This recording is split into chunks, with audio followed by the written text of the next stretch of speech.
रौताहट जिला नेपाल को अगर किसी जगह ने सबसे ज्यादा मुस्कानें दी, सबसे ज्यादा संघर्ष दिखाए और सबसे ज्यादा कहानियां अपने अंदर छुपाई हुई है तो वो है तराई।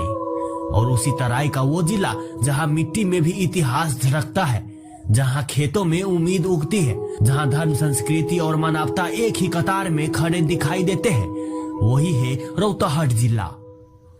आज हम सिर्फ एक जिला नहीं देखेंगे, हम उस मिट्टी की आत्मा को सुनेंगे जो सदियों से बोलने का इंतजार कर रही है। रौताहट मध्य प्रदेश का महत्वपूर्ण जिला है। पूर्व में सप्तरी सिरहा नहीं बल्कि सरलाही है, पश्चिम में बारा, उत्तर में मकवानपुर और दक्षिण में भारत का बिहार। यहाँ की भाषाएं भोजपुरी, मैथिली, नेपाली, उर्दू, हिंदी, लेकिन यहाँ दिल बोलता है अपनापन, मेहनत और भाईचारा का।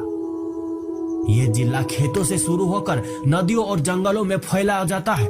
यहाँ जनजीवन सरल, सुबह का सूरज, खेतों की महक, बाजार की चहल पहल और शाम का सफेद धुआं, ये सब यहाँ की कहानी का हिस्सा है। रौताहट का उल्लेख कई प्राचीन ग्रंथों में मिलता है। अनुमान है कि यहाँ मानव बसावट लिच्छवियों के समय से ही है। किंवदंती ये भी है कि प्राचीन काल में ये इलाका घना जंगल था जहाँ तपस्वी साधु महात्मा रहते थे। कुछ लोग कहते हैं कि रौताहट नाम राउत जाति के निवास से बना।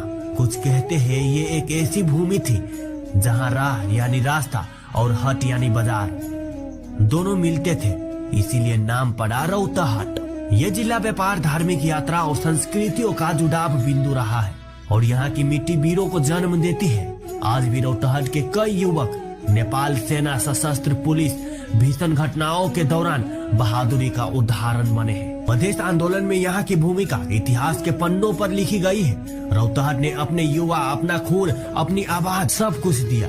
गरुड़ा रौताहट का आर्थिक केंद्र है।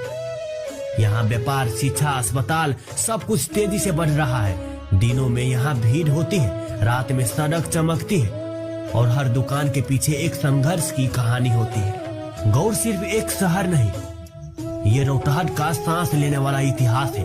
कभी ये प्रशासनिक और सांस्कृतिक राजधानी हुआ करता था। आज भी यहाँ की मिट्टी में इतिहास की गंध बाकी है।